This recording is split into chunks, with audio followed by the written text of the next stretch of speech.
₹1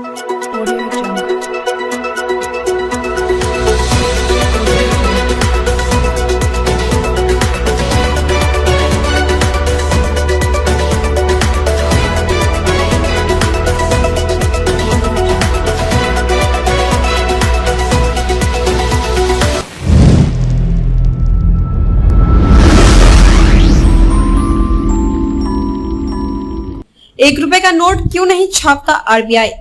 इसी के सहारे राजस्थान में चला रहे एसी भारत सरकार संविधान के खिलाफ फैला रहे भ्रम। ₹1 के नोट की वजह से राजस्थान और गुजरात सीमा के कुछ आदिवासी जिलों में लोग भारत सरकार को नहीं मानते।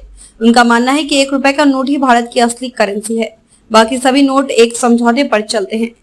इन आदिवासियों को बरगलाने वाला एसी भारत सरकार नाम का संगठन है, जो खुद को देश की असली सरकार बता रहा है। क्या आपने कभी ₹1 का नोट ध्यान से देखा है? अगर नहीं तो पहले देख लीजिए। अब ₹2 के नोट पर भी एक नजर दौड़ा लीजिए।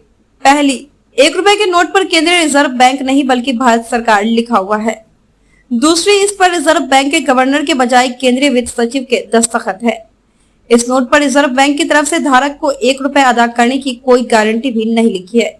बाकी किसी भी नोट को उठाकर चेक कर लीजिए, उसमें आरबीआई लिखा मिलेगा। गवर्नर के साइन होंगे और धारक को उतने रुपए अदा करने वाली गारंटी भी लिखी होगी। ₹1 के नोट में इस फर्क ने राजस्थान गुजरात बॉर्डर पर सटे कई जिलों में एक गुमराह सोच को जन्म दिया है। ये सोच इस कदर घातक बनती जा रही है कि लोग इस आधार पर देश के संविधान को ही नकार रहे हैं।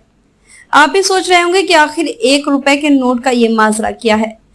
इस सवाल का जवाब जानने के लिए भास्कर उन जिलों से ग्राउंड रिपोर्ट जुटाई, फिर ₹1 और बाकी करेंसी में इस फर्क का पड़ताल की।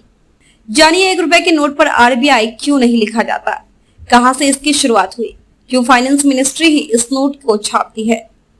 1934 में आए reserve bank of India act का सेक्शन 24 कहता है कि आरबीआई 2 से लेकर 10,000 रुपए तक के नोट छाप सकता है।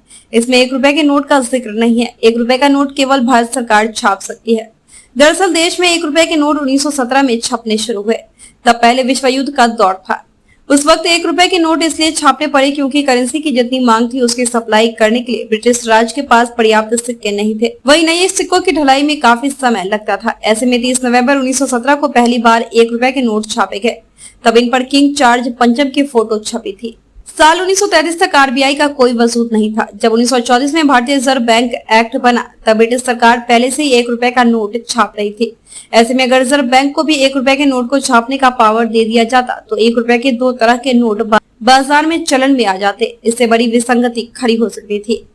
इससे बचने के लिए ₹1 के नोट की छपाई सरकार के पास ही रहने दी गई, जबकि दूसरे सभी नोटों की प्रिंटिंग और डिस्ट्रीब्यूशन का जिम्मा रिजर्व बैंक को ही दिया गया। बस इसी कारण आज सभी ₹1 के नोट पर भारत सरकार लिखा हुआ है।